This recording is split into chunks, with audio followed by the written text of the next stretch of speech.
I had someone to love me, someone to call me their own. Oh, I wish I had someone to live with, 'cause I'm tired of living alone.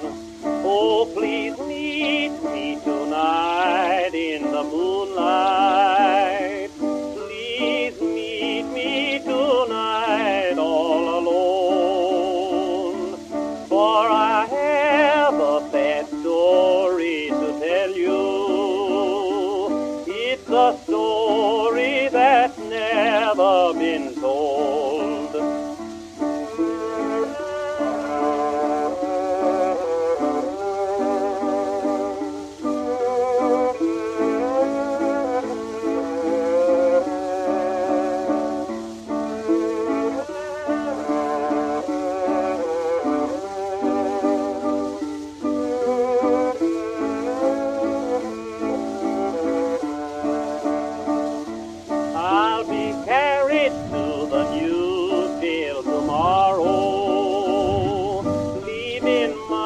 Poor darling alone, with the cold prison bars all around me, and my head on a pillow of stone. Now I have a grand ship on the ocean, all mounted with silver and gold. For my poor darling would suffer, oh, that ship would be anchored and sold. Now if I had wings like an angel, over these prison walls I would fly, and I'd fly to the arms of my poor darling, and there I'd be willing to die.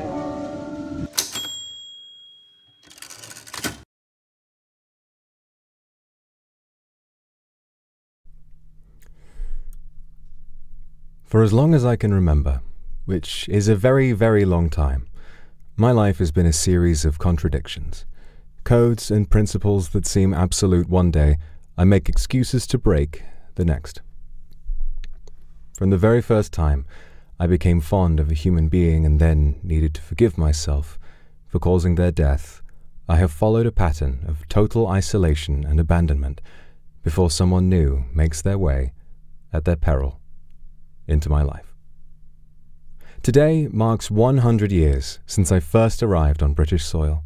I've lived in many places throughout my life, from caves and castles in Japan, jungles and deserts in Africa, and homesteads and saloons in the US of A. So out of all the places I've been, why here? Why did I stay here for 100 years, and why do I now consider myself British? Ironically enough, our story has to begin across the pond. 100 years ago, July of 1925 it was, the golden age of the lawless American West was a nostalgic speck in my peripheral vision as I had left my stomping grounds in Arizona to travel all the way to the East Coast. To be specific, I had bought a little home in the Pine Tree State, and I was making ends meet by doing what everyone else in Maine likes to do: fish. Almost all that anyone ate in Camden was seafood, which I, unfortunately, wasn't fond of at the time. But it did give me an easy way to avoid mixing business with pleasure. Fish was for selling, and everything else was for eating. It was a pretty meager living, looking back, but I had enough saved up from my adventures in the Old West to make sure I had something to fall back on. It was enough. My daily routine was very simple. I'd wake early, make my way down to the docks, which weren't far. I was lucky enough to live a stone's throw from the ocean, and I'd fish until around 1 or 2 in the afternoon. Then I'd make my way into town and set up at the market on C Street to try and peddle whatever I'd caught. I never got used to the smell. No matter how much fish you're around, it still just stinks of fish. My neighbor at the market, though, Robert, his name was, he loved it. He wouldn't stop going on about how it smelled like freedom, like a reminder that he was making a living doing what he loved, and I did envy him. Although I was fond of fishing too, minus the smell. I still am. He was a true Downeaster, the purest kind I'd ever met. He loved his wife, she was called Nancy, and their son, only 4 or 5, he was called Patrick. Robert and I would drink together, we'd fish together. He invited me to all his family functions, no matter how private they should have been, mind you. And I can't tell you how many times he'd ask me, "Where are your folks? Do you not have children? Is there a special lady in your life?" I'd never be able to answer him, but he wouldn't press me, at least until he remembered to ask me again every few weeks. He had the makings of a friend I could keep, and for me, that's rare. Things were perfect for some time, but one day, Nancy's mother, Peggy, got sick. He and I had no idea what it was, but there was anxiety spreading from the West Coast about a plague, if you can believe that, so he and his family feared the worst. Even once they found out she wasn't contagious, the outlook was pretty glum. I held down his stall at the market while he stayed with her to make sure Nancy could focus on their son, but it pretty quickly became clear that she wasn't going to get any better. You see, health insurance wasn't even something that existed at the time, and even if it did, fishermen like Robert would never have been offered it, let alone be able to afford it. Doctors and surgeons were solo ventures back then, and while their fees were a fraction of what they are today, it was still expensive. I'll never forget the first time I saw him, after his hiatus from the sea. The jolly old salt I knew was getting skinny, with patchy hair, all but begging people to buy his catch. If Peggy was going to make it, he needed to come up with the money for a doctor, and his job just wasn't cutting it. I never thought I'd see the day, but one evening, after a long, hard day of slinging seafood, I tried to reassure him by saying he'd be back at sea in no time. He grimaced. His love of the sea was fading away. The very next day, however, Robert came to market with an interesting dilemma.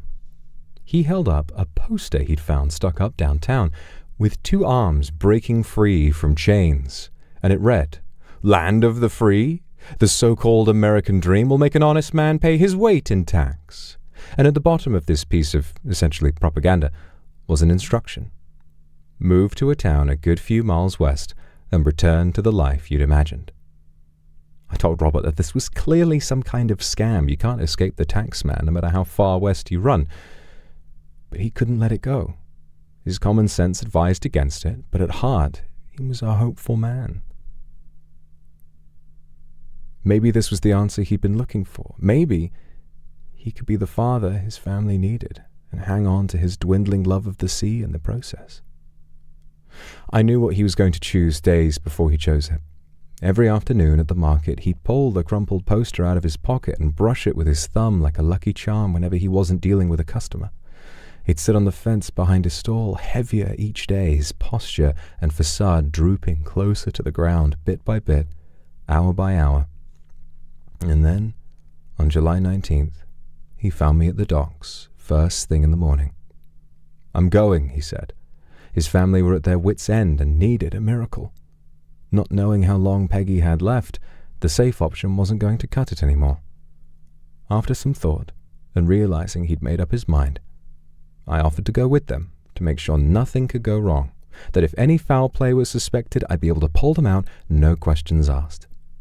I didn't explain how, nor did I really know how at the time, but I had no choice. He was my friend.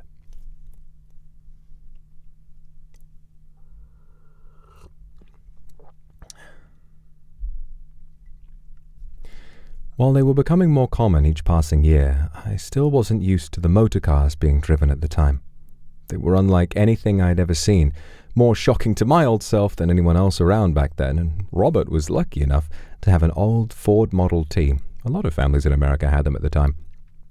With Peggy, Nancy, and Patrick squeezed into the back, Robert and I rode up front as I navigated and he drove to a strange, small town somewhere west of Camden, Maine. You might be wondering why I'm holding off on saying the name of where we went. But there's no big reveal or clever trick to show you. I won't name this town because I don't want any of you to go there. Hours later, I can't recall how many, we came upon that little town, nestled in the outskirts of a beautiful pine forest. It wasn't wide, but it was tall, unheard of for a place of that size. It was littered with high-reaching buildings, some as many as 7 or 8 stories tall or more. My suspicions were still blaring, common sense begging me to get them to turn the car around.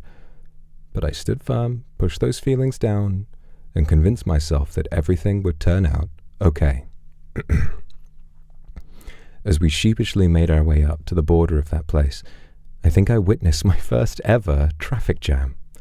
Cars, just like Robert's, lined the streets, not budging, but there was no yelling, no honking of horns, just the rumble of engines and that wind Robert was so fond of. No pedestrians used the sidewalks either. It was like the town was home to the cars themselves. Nancy started to get anxious, wanting to get her mother somewhere comfortable as soon as possible, and Robert, good man that he was, put her first. He asked me to stay with the car while the rest of them went to find somewhere, and I, once again, had to oblige. I had, at this point in time, been in a car maybe twice, let alone driven one myself. So despite the worry I had for what my friend had gotten his family into, I became totally distracted while I fretted over which pedal did what. I failed to notice just how much time was passing, whether it was 5 minutes or 2 hours, but suddenly, the cars in front began to move. It was beautiful, in a way, like synchronized swimming. They moved off with the grace and tact of a ballerina practicing her point on the pedals while I fumbled with the gear stick and eventually managed to get going, scanning the streets for somewhere to park. Remarkably, for a town with such busy roads, there was an abundance of empty spaces, so I pulled up with tremendous difficulty next to one of the many near-identical tower blocks.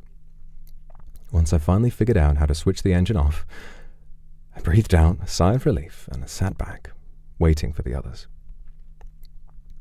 I hadn't noticed until the rumble of the Ford turned off, but it was so quiet, off-puttingly quiet. As I sat back in the car, listening only to the beat of my heart and my breathing, I could have sworn I heard something odd. Although it wasn't a sound you heard with your ears, it was more of a feeling coming from inside my head. It felt like my breathing was out of time somehow, like I was singing along to a song I didn't know.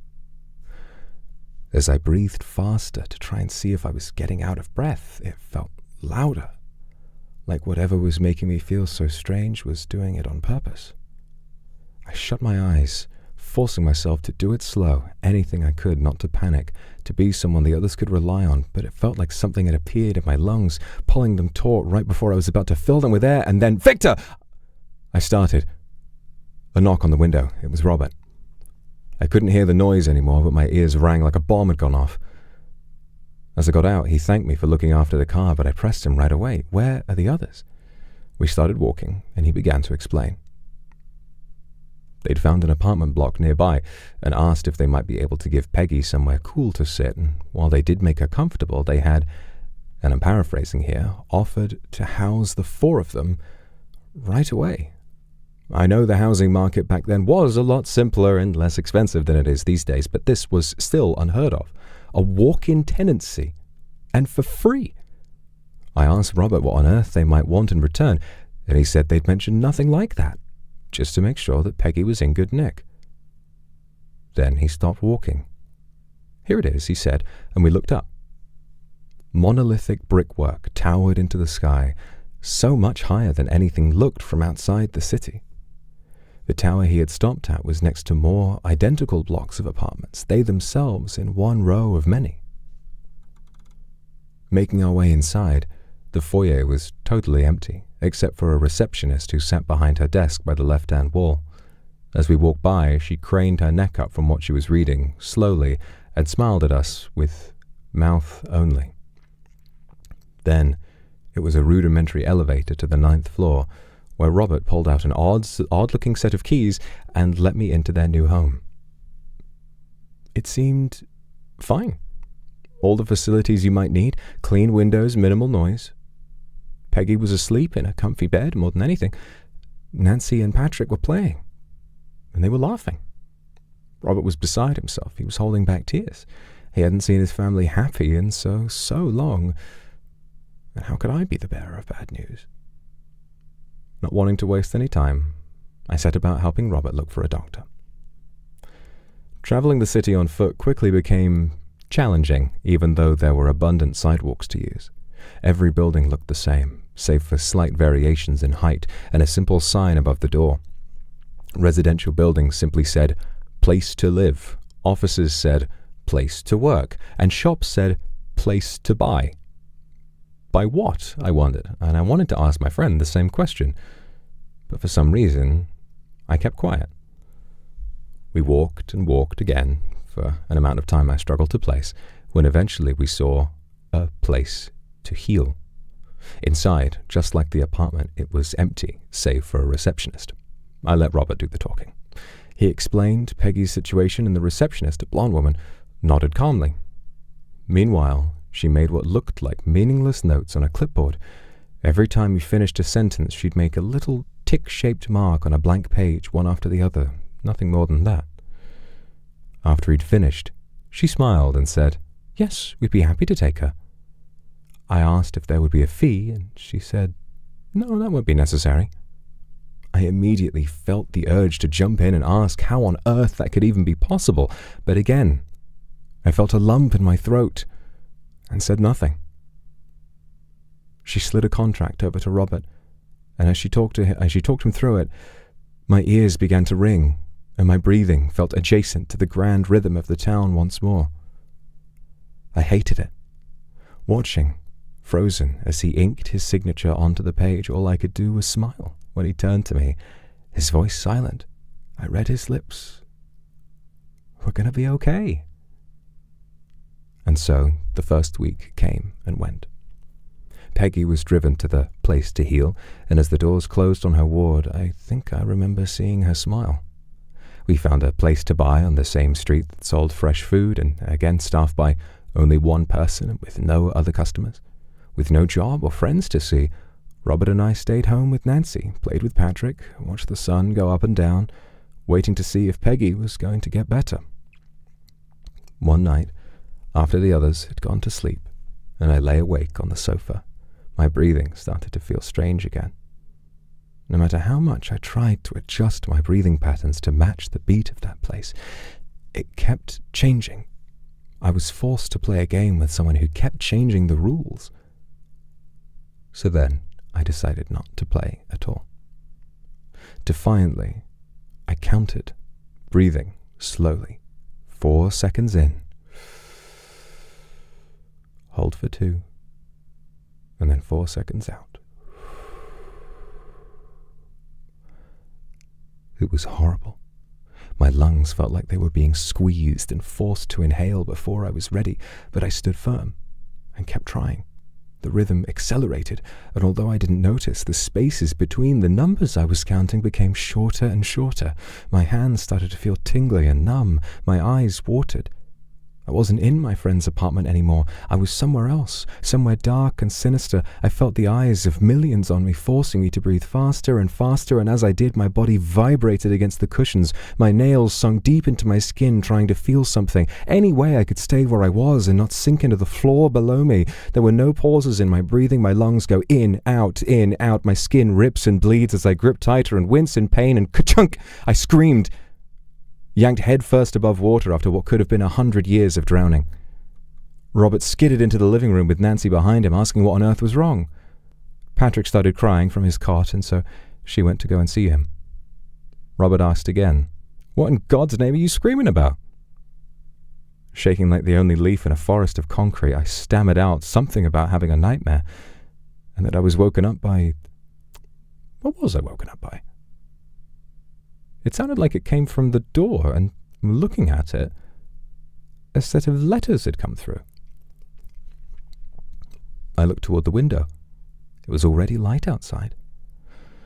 Robert went to check the post while Patrick's crying calmed down bit by bit. He brought it over, jeering about how it was nothing to be afraid of. I tried to force a smile, but then he opened the letter, and his smile faded.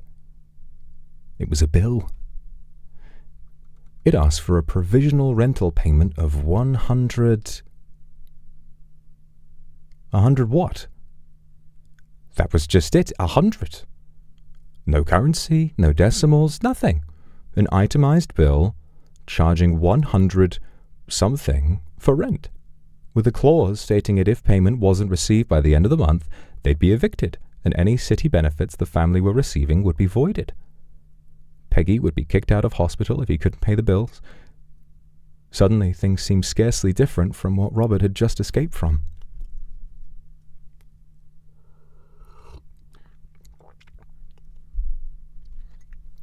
Then, underneath it, as if by magic, was a recruitment pamphlet. 10 per day for work any honest man can do. At that pace, Robert said, he could have the rent paid up in just 10 days, and if he kept working, the family would have plenty of spending money left over. My gut was firing on all cylinders, begging me to get the family somewhere safer, but my heart felt wrapped in barbed wire, still beating faster than I could keep track of. Once again, I did my part and helped him do what he needed to do. He left for the address on the pamphlet that morning and returned in the early afternoon. While he was gone, I remember asking Nancy how she felt about the place. She smiled and idly chatted with me while making lunch for Patrick. She said she hadn't felt better in years, was hopeful about her mother's condition despite hearing nothing from the doctor since her admission. And she was happy her and Robert got to look after Patrick together for a while. She knew he'd have to find a job eventually, but that first week was enough time to get her head in order. I thought about asking if she'd also been having trouble breathing like I had, but I couldn't. And then Robert came home, smiling. There was no interview, no background check, no orientation or icebreaker. He'd arrived, been given a slip of paper with a code on it. His was 13F. He still had it and he showed it to us. And it corresponded to a cubicle with a typewriter.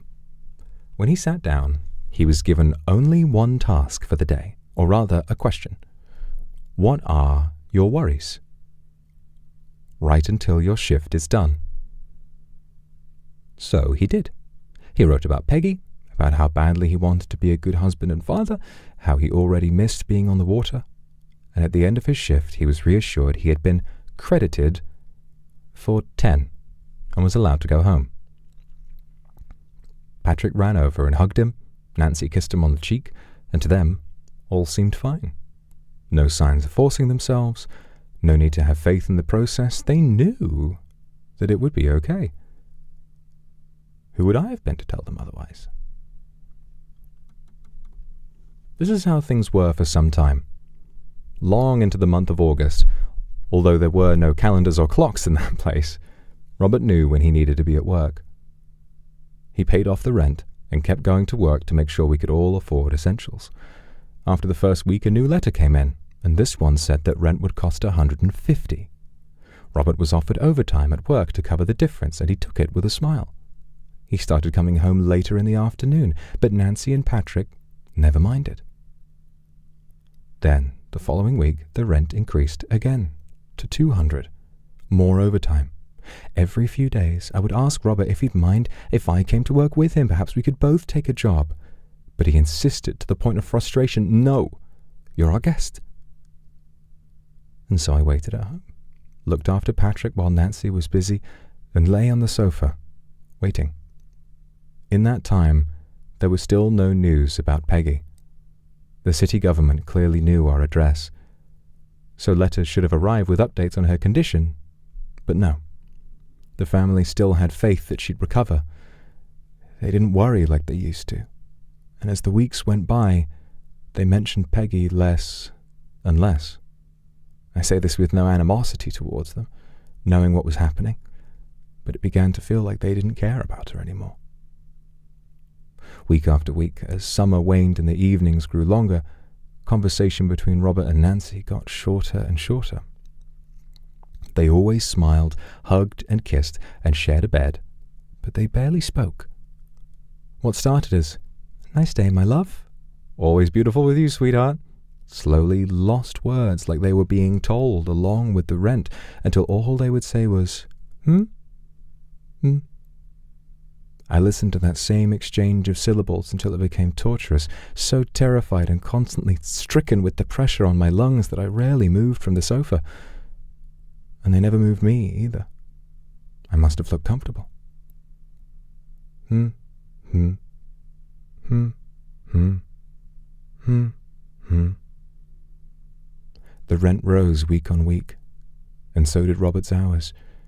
No anxiety, no suspicion. Smiles, trust, hope. My own inaction continued until this same interaction happened, like always, but something broke. Hmm? And they hugged, but they didn't break apart. For 15 minutes they stood, motionless, holding each other. Patrick walked out of his room and looked up at them, against the eerie quietness of a building with no neighbors, and sidewalks with no footsteps. All I heard was Patrick's voice. "Mommy? Daddy?" He would wait a few seconds, exactly 10, before asking again. "Mommy? Daddy?" I looked on in horror as my then best friend and his family had become little more than a wind-up toy. Blinking, shivering tears out of my eyes, I could only blame myself. I promised to get them out. I promised I'd save them if something happened, but this was different. When you get to my age, you start to believe you've seen it all. Before any of this had happened, I pictured some gang I could fend off, some monster I could protect them from. Not their own blissful smiles while their brains turned to soup inside their skulls. After all I'd seen them go through, the tears I'd watched them shed, I wanted them to be happy, didn't I? Sure I did. But not as much as I wanted to be happy. Back in Camden, I thought I'd finally done it. I had a home, a friend, a peaceful living. With the grip this town had on my one and only friend, I knew that if I tried to tear him away from it, I might lose him. So I let him do this. I let this happen.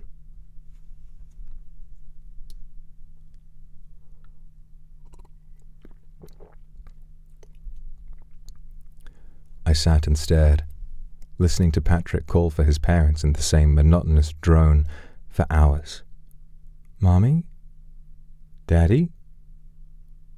Mommy? Daddy?" I don't remember when, but at some point I fell asleep, and when I woke up it was dark, and they'd all gone to bed. My mind raced, retreading the day before and every day since we'd arrived. I hated myself for how little I'd done, knowing there might have been a point where I could have gotten them out. Maybe I still could. Maybe this time wouldn't be like the others. I might still have a chance. When morning came, like clockwork, Robert gathered his things and got ready to go to work. I got ready to persuade him as best I could, and I asked if I could go to work with him that day. I expected the usual no, but to my surprise he went, in a positive tone. We hopped in the same Model T and drove just 5 minutes to the place to work, its exterior identical to the apartment. Inside, there was no one on the door, nor a secretary behind a desk, just a button and a letterbox on the left-hand wall. Pressing the button, Robert saw that today his code was 39H. Without a word, he walked down a windowless corridor past an endless series of doors. Peering through the little windows on them, I finally had a glimpse of some other people who lived in that city. Staring down their typewriters, they clicked and clacked and clicked and clacked. Same posture, same demeanor, same everything. Then Robert arrived at his desk. He invited me in, shut the door behind him, and began to write. His assignment was the same as always. What are your worries? Many of you who know me will know I have a pretty poor memory, save for some random specifics here or there. 100 years later, I remember every word he wrote.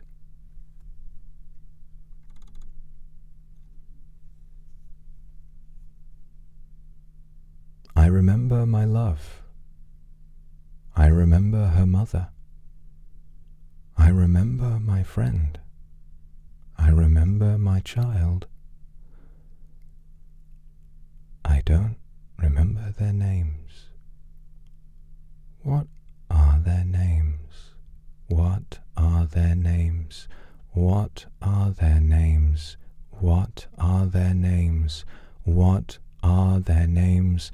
What are their names?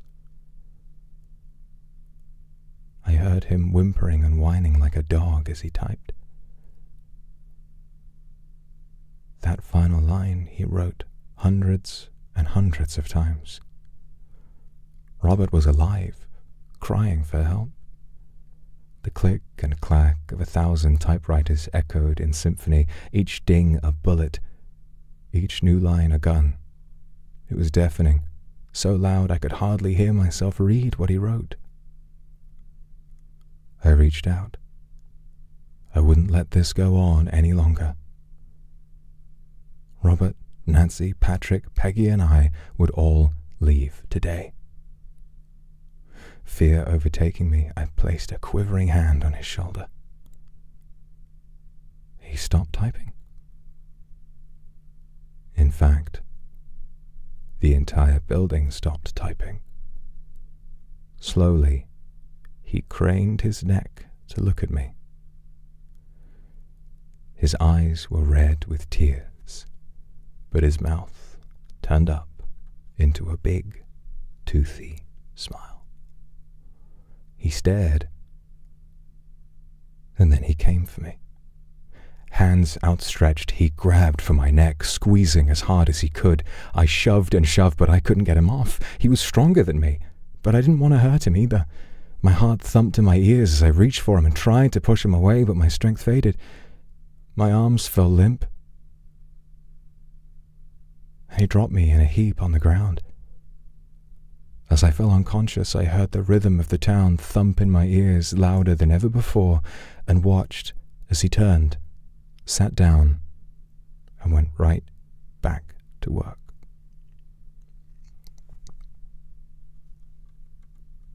Sometime later, I awoke with a start. The office lights were off. It was pitch black. I could barely see a thing, and the beating drum of the town that made my breathing so difficult was still pounding in my ears.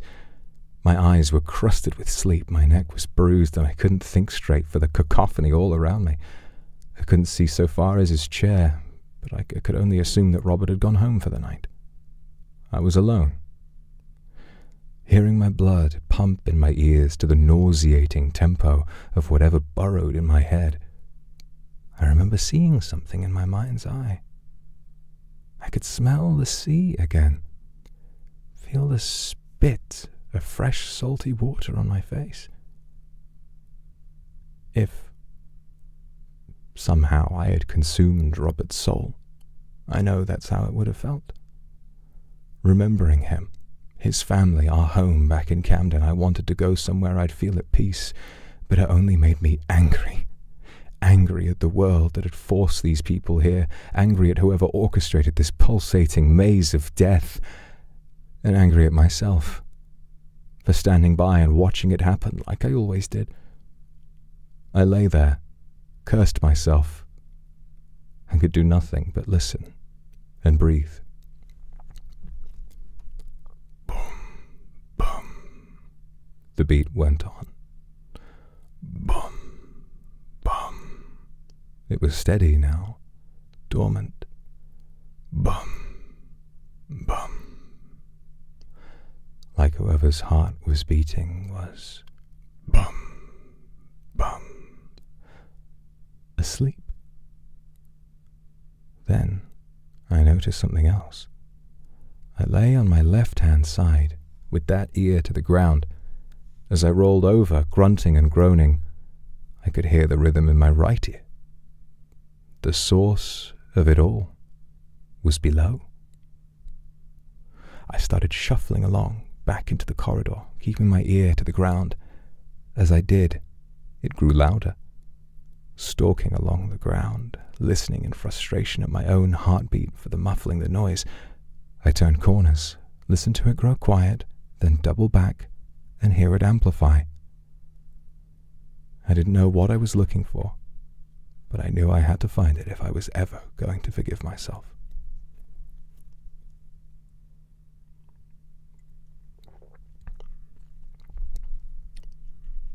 Lost, fumbling in the dark, I slipped, realizing I'd come to a set of stairs going down.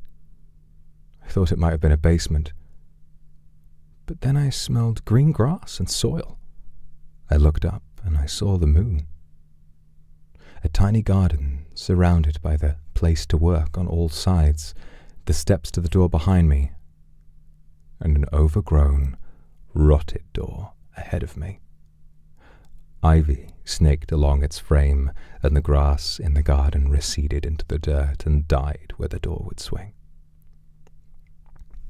Under the moonlight, I picked myself up from the floor and listened again.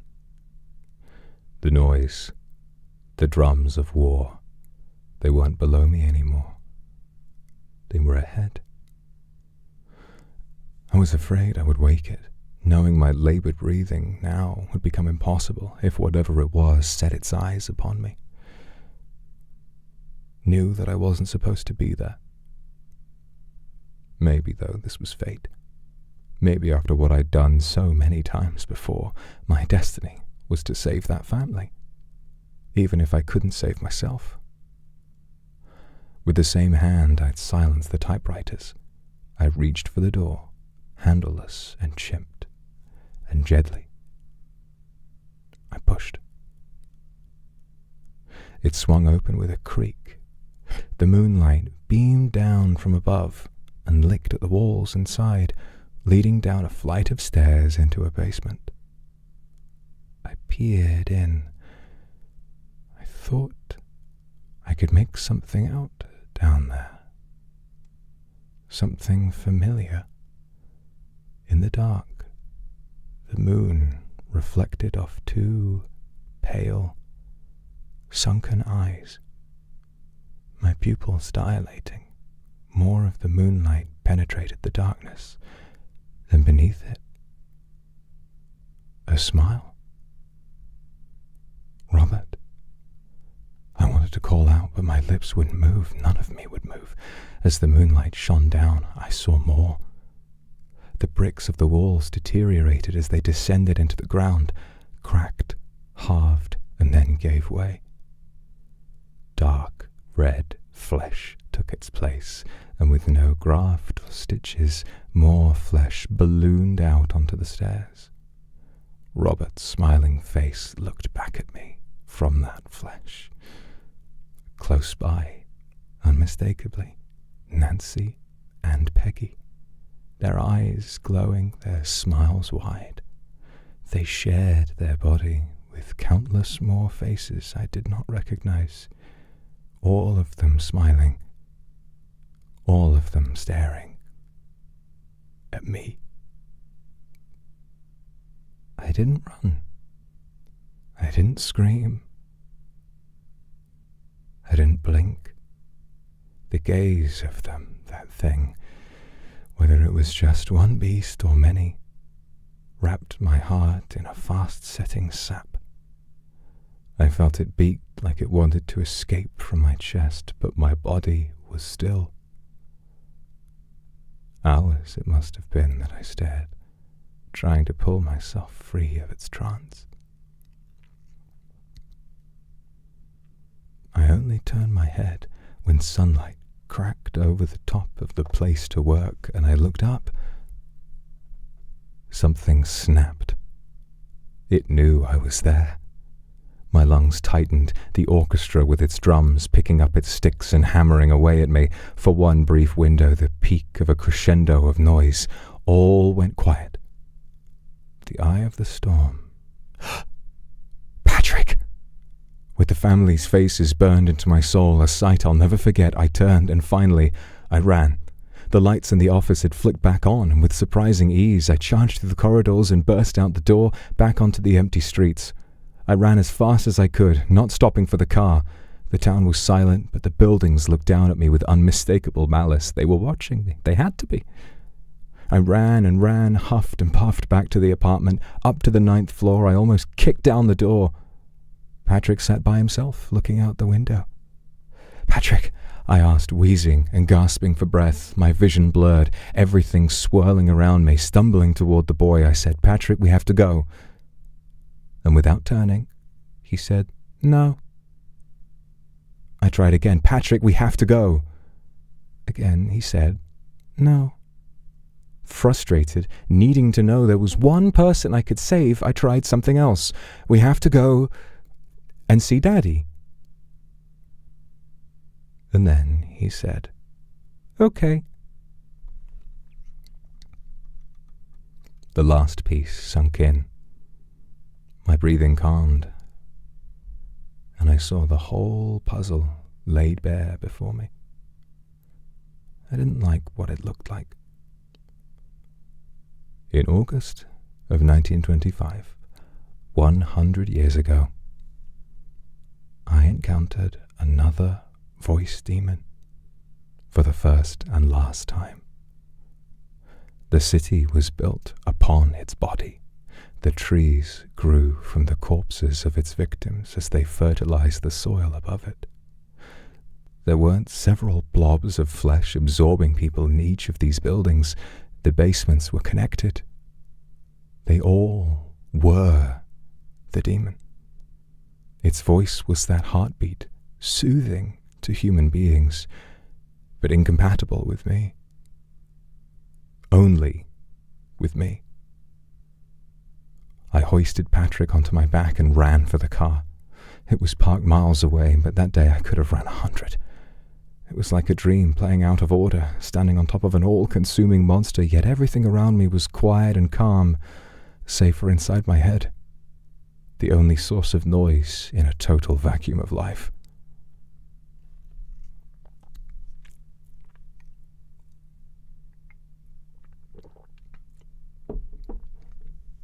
Eventually I saw the car. Patrick hadn't complained, hadn't spoken, barely moved.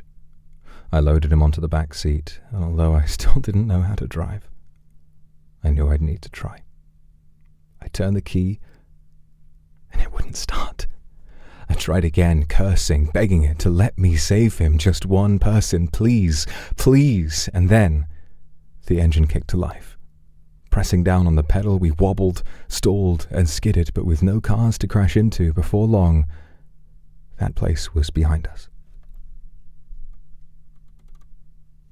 I didn't know the way. Not really. All I had were the memories of our journey there and the knowledge that I was headed east. Soon, my breathing became steady again, and the thumping beneath my feet faded away. The smell of the forest air and the sound of creaking pines blew back into the car for the first time since our arrival, and it was then, only then, that my guard dropped, and I began to cry. Maine to me was synonymous with Robert. He was the state itself, a personification of its values, its nature, its culture, the sights, the sounds, the smells. Everywhere I looked, I saw a sight I knew he'd love. Everything I heard would have been like music to him, and everything I smelled was something he'd have closed his eyes, breathed in, and said, "Ah." When we arrived back in Camden, I checked on Patrick. He still wasn't moving. The demon's grip hadn't loosened. Perhaps I had a responsibility to look after him. Maybe he was supposed to have been in my care.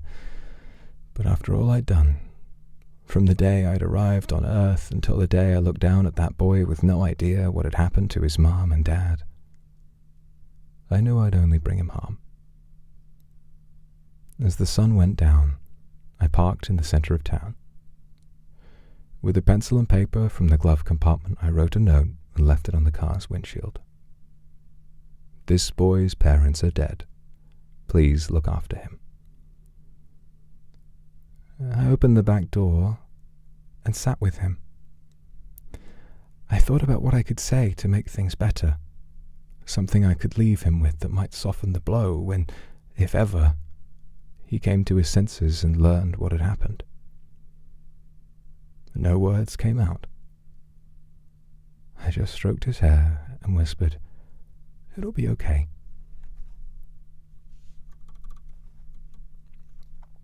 For as long as I can remember, which is a very long time, my life has been a series of contradictions. Codes and principles that seem absolute one day, I make excuses to break the next. From the very first time I became fond of a human being and then needed to forgive myself for causing their death, I have followed a pattern of total isolation and abandonment before someone new makes their way, at their peril, into my life. When this cycle repeats, every part of that era of my life becomes sour. Everywhere you go becomes a reminder. I can never take buses or trains at times like these because they tell you where you're going, and when those times come, I don't like to know. So I walk. I'd been used to walking for days, barely stopping. This time I walked across Maine, down through New Hampshire, until I arrived in Boston, Massachusetts. Boats all reminded me of him, but as I walked, seeing nothing but pines and smelling nothing but the sea, I knew I couldn't live there anymore. I used the last of my cash to barter for passage onto a cargo ship heading somewhere at the time. I didn't know where. For the 9 days that the ship rocked across the sea, I fought the memories of them. The crew of the ship had plenty of liquor to spare, and so I drank, hoping the sight of their faces smiling in their doom would leave me in my vomit. Then we moored, and I stepped out. After winding down the River Thames, we'd emerged in London. I was surprised to see landmarks I'd only seen drawings of. Living in America until then, Britain felt like an evil, far-off land full of heartless aristocrats and plague. And from the moment I arrived, I felt strangely calm. Away from the sea, the sensations that forced their memory back to the forefront of my mind were farther behind me somehow. I left the ship, and I kept walking. Streets unlike anything I'd seen before, winding, cobbled and old, smokestacks, oak trees, birch. My feet weren't tired because my eyes were full. I walked west into the center of the city. I saw Big Ben, then walked north past Leicester Square, Soho, Piccadilly, and then, a little further north, I saw a sign that finally stopped me. Camden. After all I'd lost, everyone I failed to save, I was surrounded by new smells, new sights, and new people, and yet I'd found myself in a town of the same name as the one I left. I could have kept moving, but instead I decided to stay. Rather than running from everything that made me think about the people I'd lost, I thought maybe, if I stay, the cycle might start to unwind. Maybe now, reminded of what I'd left behind by every sign I passed by, I might finally start to change. In one way, I suppose that was true. Ever since the day I saw my friend's face in the basement, when the world seems to come down around me and I don't know what to do, I don't run. nor do I fight. I freeze. And there I stayed, frozen, until the chance to know someone else came back to thaw me out.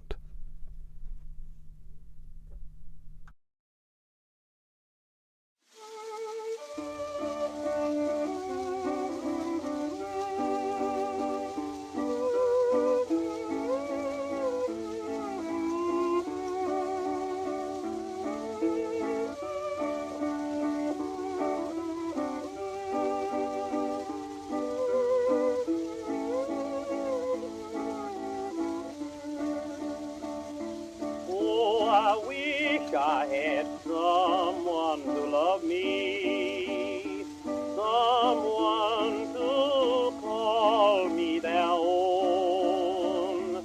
Oh, I wish I had someone to live with, 'cause I'm tired of living alone.